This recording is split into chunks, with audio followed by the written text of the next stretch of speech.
أعوذ بالله من الشيطان الرجيم. بسم الله الرحمن الرحيم. يوم لا ينفع مال ولا بنون إلا من أتى الله بقلب سليم. قلبی عبادات ایسی عبادات جن کا تعلق دل سے ہے، اعمال قلبیہ کہیں، ان کو عبادات قلبیہ کہیں یا اعمال قلوب کہیں، سب کا خلاصہ یہ ہے کہ انسان اپنے دل کی اصلاح کرے اور اپنے دل کو مسلمان بنائے. جتنی عبادات آپ کی ہوں، جتنی عبادات اللہ تعالی نے سب کو قرآن میں حکم دیا ہے، نبی نے حدیث میں تاکید کی ہے. بدنی عبادت، مالی عبادت، بدنی اور قلبی عبادت، لسانی عبادت، قلبی عبادت، جتنی بھی عبادتیں پانچوں کی شکل میں ہم نے بتائی، ہر ایک کی تاکید اور حکم قرآن اور سنت میں ہے. ہر ایک کی تاکید. انسان مکلف ہے، جیسے روزے، نماز، زکوٰۃ کا مکلف ہے، ویسے اپنی قلبی عبادت کا بھی انسان مکلف ہے. یہ جتنی عبادات ہیں، ان تمام عبادات کی قبولیت کا، اجر و ثواب کا دار و مدار اسی قلبی عبادت پر ہے. تو ضرورت ہے اس بات کو سمجھنے کی کہ جتنی بھی قولی، بدنی، مالی، جتنی بھی لسانی، جتنی بھی عبادتیں انسان کرتا ہے، ان تمام عبادات کے قبولیت کا دار و مدار اللہ رب العالمین کے ہاں قلبی عبادت، دل کے عمل پر موقوف ہے.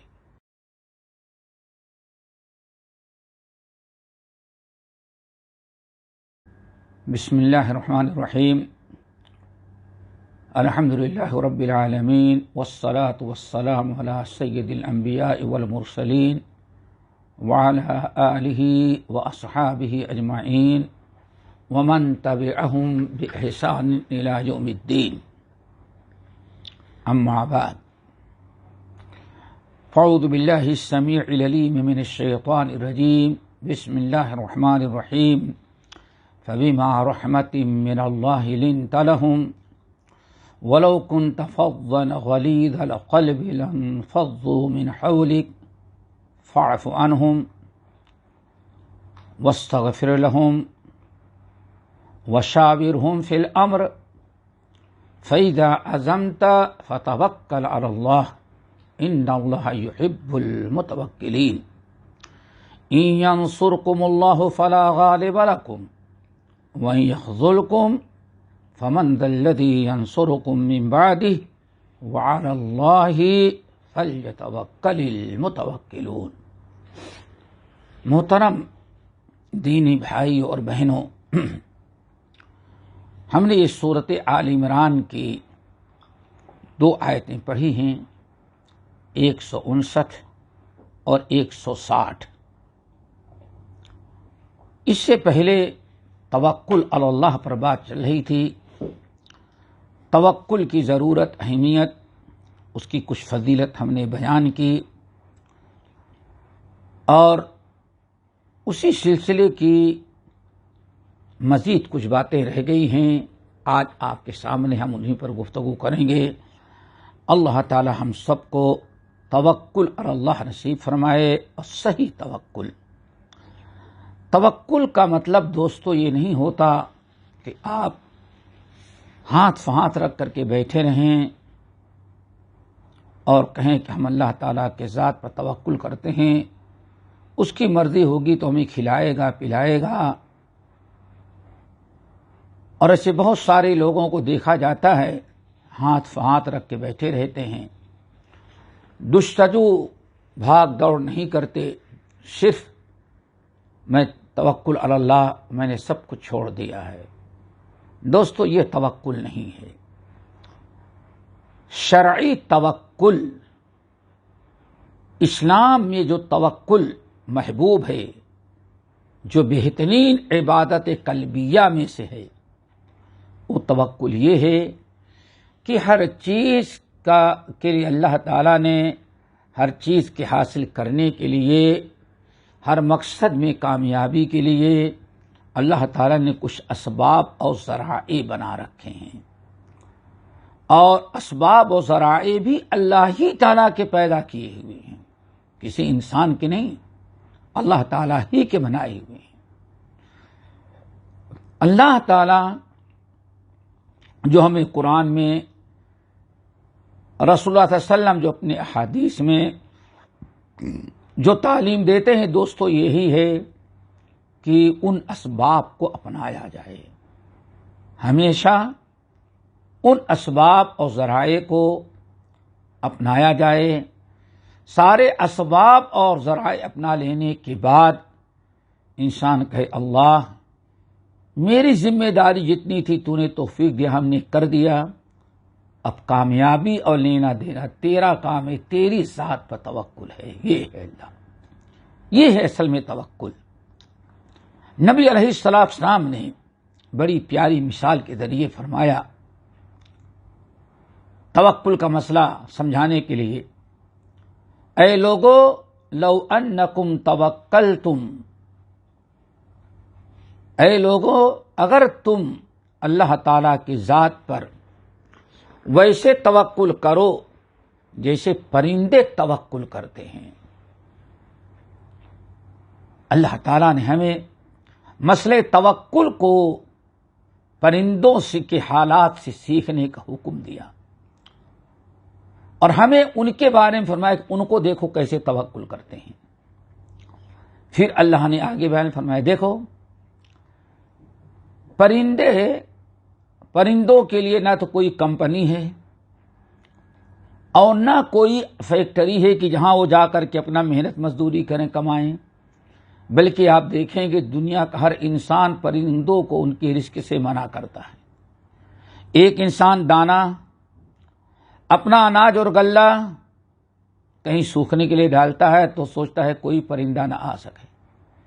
درخت پر پھل لگتے ہیں تو پرندوں کو بھگایا جاتا ہے، ہر اعتبار سے پرندوں کو بھگایا جاتا ہے، لیکن اللہ رسول فرماتے ہیں پرندے اللہ تعالیٰ کی ذات پر توکل کرتے ہیں، وہ محنت نہیں چھوڑتے، اسباب اور ذرائع اپناتے ہیں۔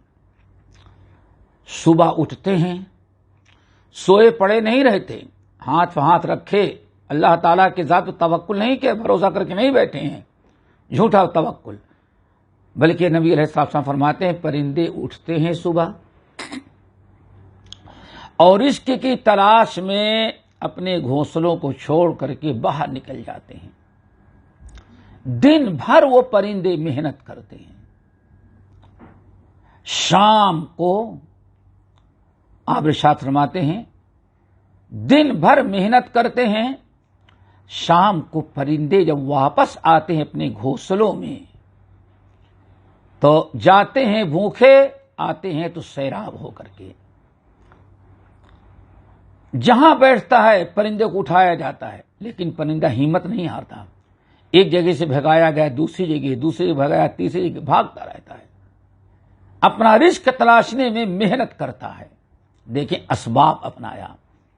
پھر آپ فرماتے ہیں پرندے گئے تھے بھوکے، لوٹتے ہیں آسودہ ہو کر کے، اور کمال تو یہ ہے بڑے کمال کی بات کہ چھوٹے چھوٹے بچے جو پرندے اپنے بچوں کو گھونسلوں میں چھوڑ کے گئے تھے، ان کے لیے بھی اپنے چوچ اور اپنے چنگل میں ان کے لیے ان کے کھانے کا سامان لے کر کے آتے ہیں۔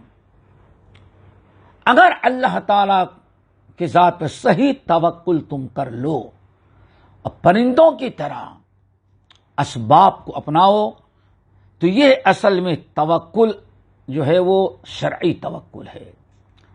بیمار ہوں علاج معالجہ، بے روزگار ہوں محنت اور مزدوری کوشش کریں، اسباب اور ذرائع اپنائیں، حلال طریقے کی کوشش کریں.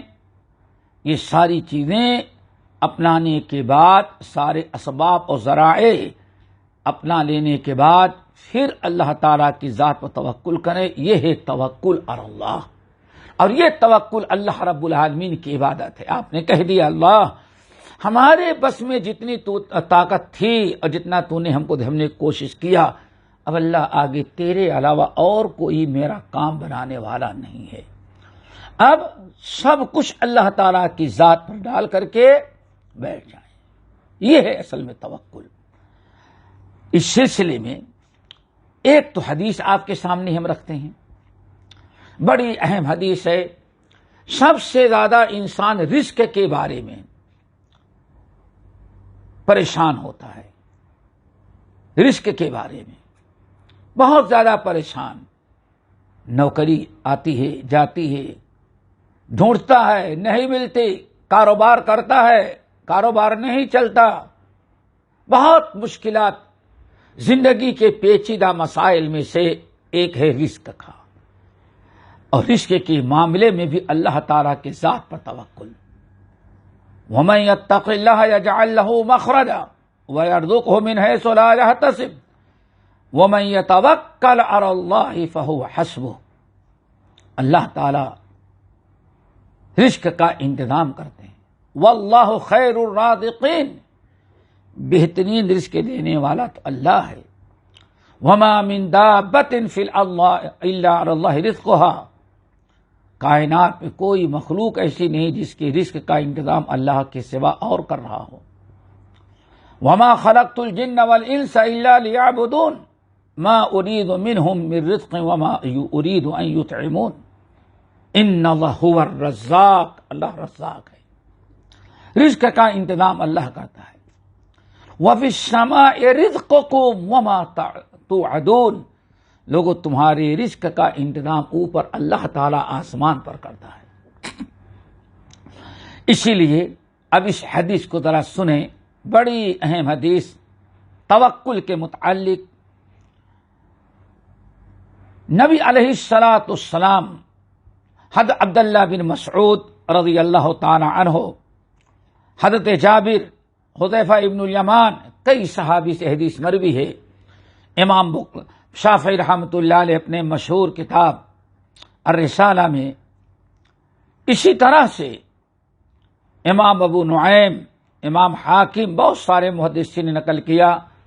عبداللہ بن مسعود رضی اللہ تعالیٰ عنہ کہتے ہیں کہ نبی علیہ السلام نے فرمایا یا ایھا الناس، توکل دیکھو تو، یا ایھا الناس لیس من شیء یقربکم الی الجنۃ ویباعدکم من النار الا وقد امرتکم بہ، ولیس من شیء یقربکم من النار ویباعدکم من الجنۃ الا وقد نہیتکم عنہ، وَإِنَّ رُوحَ الْأَمِينَ قَدْ نَفَثَ فِي رُعُوِّي أَنَّ نَفْسًا لَن تَمُوتَ حَتَّى تَسْتَكْمِلَ رِزْقَهَا أَلَا فَاتَّقُوا اللَّهَ وَأَجْمِلُوا الطَّلَبَ وَلَا يَحْمِلُنَّكُمْ اسْتِبْطَاءُ الرِّزْقِ أَن تَطْلُبُوا بِمَعَاصِي اللَّهِ فَإِنَّهُ لَا يُنَالُ مَا عِندَ اللَّهِ إِلَّا بِطَاعَتِهِ او کما قال علیہ السلام. اس حدیث میں دیکھیں توکل کی 5 بڑی عظیم ترین نصیحتیں اللہ کے رسول نے کی ہیں، خصوصاً رزق کے متعلق. اللہ رسول نے فرمایا اے لوگو، لیس من شیء یقربکم الی الجنۃ ویباعدکم من النار الا وقد امرتکم بہ. اے لوگو، چھوٹی سے چھوٹی چیز جو تمہیں اللہ کے جو تمہیں جنت کے قریب کرنے والی ہو، بڑی چھوٹی ہر قسم کی کوئی ایسی چیز نہیں جو تمہیں جنت کے قریب پہنچاتی ہو اور جہنم سے دور کرتی ہو، مگر میں نے تمہیں اس کا حکم دے دیا ہے. یعنی ہر نیکی جو جنت میں پہنچانے والی ہے، جہنم سے بچانے والی، میں نے تم کو بتا دیا ہے، تمہارے سامنے وعدے کر دیا، حکم دے دیا کہ کرو، یہ جنت میں جانے کا راستہ ہے۔ نمبر 2، وَلَيْسَ مِنْ شَيْءٍ يُقَرِّبُكُم مِّنَ النَّارِ وَيُبْعِدُكُم مِّنَ الْجَنَّةِ إِلَّا وَقَدْ نَهَيْتُكُمْ عَنْهُ، اور کوئی ایسی چیز جو برائی ہے، جو تمہیں جہنم کے قریب کرنے والی ہے اور جنت سے دور کر دینے والی ہے، ایسی کوئی چیز نہیں جس کو میں نے جس سے تمہیں روک نہ دیا ہو، ہم نے سب بتا دیا ہے۔ جنت تک پہنچانے والی ہر چھوٹی بڑی چیز بتا دیا، اور جہنم سے بچانے والی بھی اور جہنم کے قریب کرنے والی بھی ہم نے ہر چیز تمہیں بتا دیا، چھوٹی ہو یا بڑی۔ اس لیے اب تمہارا کام کیا ہے؟ نمبر 3، وَإِنَّ رُوحَ الْأَمِينَ قَدْ نَفَثَ فِي رَوْعِي، اور دیکھو ابھی جبرائیل امین ہمارے پاس آئے تھے اور ہمارے دل میں یہ وحی کر کے گئے ہیں۔ اللہ اکبر! ابھی جبرائیل امین آئے اور ہم کو یہ وحی کر کے گئے ہیں۔ کیا وحی کی ہے؟ کہ ان نفسا لن تموت، کہ اے محمد صلی اللہ علیہ وسلم اپنے امتیوں کو بتا دیں کہ کوئی انسان اس وقت تک نہیں مر سکتا حتی تستکمل رزقہا، جب تک کہ انسان اپنا رزق مکمل استعمال نہ کر لے۔ انسان کو کتنا رزق دنیا میں استعمال کرنا ہے، اس کے نصیب میں کیا لکھا ہے، اللہ نے سب مقرر کر دیا ہے۔ جب تک ایک ایک لقمہ اپنا استعمال نہیں کر لے گا تب تک موت آنے والی نہیں ہے۔ موت آنے کا مطلب یہ ہے کہ ہاں اس بندے کا رزق ختم ہو چکا ہے۔ دیکھیں کتنی بڑی پیاری بات نبی علیہ السلام نے بیان کی کہ جبرائیل امین ابھی ہمارے دل میں وحی ڈال کر کے گئے اور ہم کو یہ بتا کر کے گئے کہ میں آپ لوگوں کو بتا دوں کہ کوئی انسان، کوئی جاندار ذی روح اس وقت تک اس کو موت نہیں آ سکتی جب تک کہ اپنا رزق مکمل نہ کر لے۔ انسان اپنے رزق کے بارے میں یہ امید رکھے کہ جب تک ہمیں جتنا رزق اللہ نے ہمارے نصیب میں لکھا ہے، دنیا کی کوئی طاقت ہم کو اس سے محروم نہیں کر سکتی۔ اگر ہمیں کم مل رہا ہے، ہمیں فاقے کرنے پڑ رہے ہیں، کوششوں کے باوجود ہماری غربت، ہماری پریشانی دور نہیں ہو رہی ہے، تو اس حدیث پر غور کریں کہ جب تک ہمارا ایک لقمہ، ایک دانہ رزق کا ہم استعمال نہیں کریں گے، موت آنے والی نہیں۔ اور نبی علیہ السلام نے ایک دوسری حدیث کے اندر بڑی عجیب سے بات بیان کی، اے لوگو، تم جتنا موت سے بھاگتے ہو، تم جتنا زیادہ موت سے بھاگتے ہو، بچتے ہو، اس سے کہیں زیادہ تمہارا رزق تم کو ڈھونڈتا ہے۔ کیوں؟ جب تک رزق نہیں مکمل کرو گے ملک الموت آئیں گے ہی نہیں۔ اس لیے رزق کے بارے میں اللہ تعالی کی ذات پر توکل کرو، محنت کرو، مزدوری کرو، جائز طریقے سے دوڑ دھوپ کرو، کوشش کرو، ہاتھ پر ہاتھ رکھ کے بیٹھو نہیں، رزق کے لیے کوشش کرو۔ بہترین عبادت ہے رزق حلال کا ڈھونڈنا۔ اور ساتھ ہی ساتھ اس بات پر یقین رکھو کہ ہمارے نصیب میں جتنا رزق اللہ نے لکھا ہے اتنا رزق ہم استعمال کر لیں گے تبھی ہماری موت آئے گی۔ چنانچہ اللہ کے رسول نے فرمایا الا، جب رزق کا فیصلہ اللہ نے تمہارا کر دیا ہے اور مقرر ہے کہ جب تک رزق تمہارا مکمل نہیں تب تک موت نہیں آ سکتی، اور جتنا نصیب میں رزق لکھا اتنا تمہیں استعمال کرنا ہی کرنا ہے، جب تک کرو گے نہیں موت نہیں آئے گی۔ اس لیے الا، لوگوں ذرا سنو، لوگوں ذرا ہوشیار رہو، فاتقوا اللہ واجملوا فی الطلب، اللہ تعالی سے ڈرتے رہو، برائیوں سے بچو، نافرمانی سے بچو، رزق کے ڈھونڈنے میں حرام راستے نہ اپناؤ، چوری نہ کرو، رشوت نہ لو، کسی کا مال نہیں دباؤ، فاتقوا اللہ، ڈرتے رہو، واجملوا فی الطلب، اور حلال طریقے سے رزق کو ڈھونڈنے کی کوشش کرو۔ دیکھا آپ نے، رزق حلال ڈھونڈو لیکن اللہ کی نافرمانی کر کے نہیں۔ فاتقوا اللہ، الا فاتقوا اللہ واجملوا فی الطلب، سنو اللہ رب العالمین سے ڈرو، یعنی اللہ تعالیٰ نے جو رزق کے راستے حرام مقرر قرار دیے ہیں، حرام طریقے کا رزق حاصل نہیں کرنا۔ فاتقوا اللہ، اللہ تعالیٰ سے ڈرو، واجملوا فی الطلب، اور رزق ڈھونڈنے میں، رزق حاصل کرنے میں دو چیزوں کا خیال رکھنا۔ ایک تو یہ ہے کہ رزق حلال کا ہو، حرام کا راستہ اختیار نہ کرنا۔ نمبر دو، واجملوا، رزق کے پیچھے اتنی ہی محنت کرنا، اتنی ہی کوشش کرنا جتنے میں تمہارا دین متاثر نہ ہو، اللہ تعالی کے حقوق پامال نہ ہو، اپنے رزق کے لیے اپنے رزاق کی مخالفت نہیں کرنا۔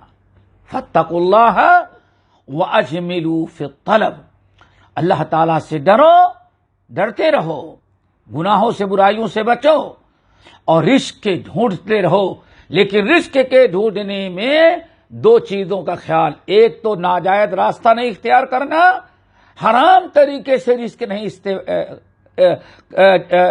رزق کمانا، اور نمبر دو، ایسا رزق نہیں کمانا جس رزق کے پیچھے اللہ تعالیٰ کے حقوق پامال ہو اور اللہ رب العالمین کو حقوق تم ادا نہ کرو۔ رزاق کے حقوق مقدم ہیں، وہی خوش رہے گا تو تمہیں رزق ملے گا۔ حدیث بڑی اہم ہے، توکل علی اللہ کی، خاص طور سے رزق کے متعلق۔ اللہ تعالی ہم سب کو عمل کی توفیق نصیب فرمائے اور توکل علی اللہ نصیب کرے۔ اقول قولی ھذا واستغفر اللہ من کل ذنب واتوب الیہ۔ ہمارے چینل کو سبسکرائب کیجیے اور بیل آئیکن کو دبانا نہ بھولیے تاکہ آپ کو نئی ویڈیو برابر ملتے رہیں۔ لائک اور شیئر کرنا نہ بھولیے۔